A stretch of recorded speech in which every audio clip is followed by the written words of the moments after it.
আমাদের বুঝতে হবে তারা ইসলামের শত্রু। তারা মূলত কার শত্রু? ইসলামের শত্রু। তারা তাদের শত্রুতা মূলত ইসলামের সাথে। তারা ইসলামকে দমিয়ে দিতে চায়। অনেককেই টার্গেট করতে পারত। জুলাই যোদ্ধাদের অনেকেই টার্গেট আছে, কিন্তু সর্বপ্রথম তারা যে টার্গেট করেছে, যাকে টার্গেট করেছে তার নাম কি? ওসমান বিন হাদি। এই কোরআন সম্পর্কে ভালো জানতাম, একজন ইমামের সন্তান, মাদ্রাসা শিক্ষকের সন্তান। কথায় কথায় মাশাআল্লাহ, আলহামদুলিল্লাহ, ইনশাআল্লাহ বলে দেশ সম্পর্কে, দেশের মানুষ সম্পর্কে যে প্রাণ, যে প্রেম, যে ভালোবাসা অন্তরে লালন করে, অন্য অনেকের মধ্যে নাই। আমাদের মতো অনেকের মধ্যেই ওই ধরনের দেশ প্রেম, দেশের মানুষের প্রতি প্রেম, ভালোবাসা নাই। স্বীকার করতে হবে। না বক্তব্য শুনে দেখবেন প্রত্যেকটা শব্দ যেন সে কবিতা থেকে কলিজা নিগড়িয়ে নিগড়িয়ে তারপরে বলছে। চোখের পানি ধরে রাখা যায় না। তাদের টার্গেট মূলত বিন হাদি না, ওসমান বিন হাদি মূল টার্গেট না। মূল টার্গেট হলো ইসলাম। তারা ইসলামের আলোকে নিভিয়ে দিতে চায়। 1400 বছর আগে মুহাম্মদুর রাসূলুল্লাহ সাল্লাল্লাহু আলাইহি ওয়াসাল্লামের উপরে আল্লাহ জাল্লা জালালুহু আম্মা নওয়ালুহু সূরা সাফের 8 নম্বর আয়াত নাযিল করে বলে দিয়েছেন, ইউরিদুনা লিইউতফিউ নূরাল্লাহ। তারা আল্লাহর বাতিকে নিভিয়ে দিতে চায়। কার বাতিকে? আল্লাহর বাতিকে নিভিয়ে দিতে চায়। ইউরিদুনা লিইউতফিউ নূরাল্লাহ। তারা আল্লাহর আলোকে, আল্লাহর নূরকে নিভিয়ে দিতে চায়। বিআফওয়াহিহিম, ফুদিয়া মুখ দিয়া নিভিয়ে দিতে চায়। ওয়াল্লাহু মুতিম্মু নূরিহি, ওয়াল্লাহু মুতিম্মু নূরিহি। কিন্তু এই আলোকে, এই বাতিকে কিয়ামত পর্যন্ত জ্বালিয়ে রাখবেন কে?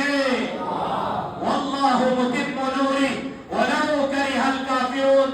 যদিও সেটা কাফেররা পছন্দ করে, যদিও এটা তাদের কাছে অপ্রীতিকর, এরপরে আল্লাহ রাব্বুল ইজ্জত এই বাতিকে কিয়ামত পর্যন্ত জ্বালিয়ে রাখবেন।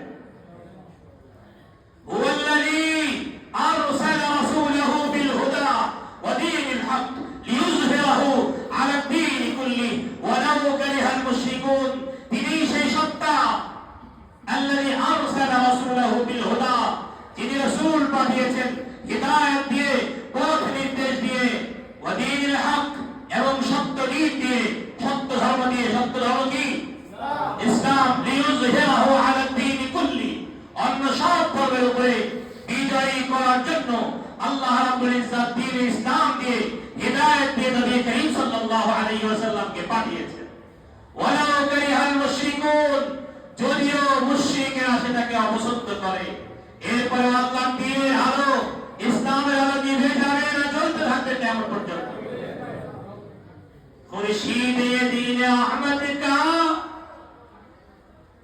आलम के उफुक पर चमकेगा, ये नूर हमेशा चमका है, ये नूर बराबर चमकेगा। ये दीन मुहम्मदी कियामतेर आग मुहूर्त পর্যন্ত, কিয়ামতের আগ মুহূর্ত পর্যন্ত আল্লাহ রাব্বুল ইজ্জত দীনে মুহাম্মদীকে, দীনে ইসলামকে বিজয় করে রাখবেন। এই দিনকে হারাবা দুঃসাহস যারা দেখাবে তারা বিলীন হয়ে যাবে ইনশাআল্লাহ। ভারতের নাম ও নিশানা আল্লাহ মুছে দেবেন ইনশাআল্লাহ। খুব দ্রুত মুছে যাবে, খুব দ্রুত মুছে যাবে ইনশাআল্লাহ। নবী করিম সাল্লাল্লাহু আলাইহি ওয়াসাল্লাম 1400 বছর আগে গাজওয়ায়ে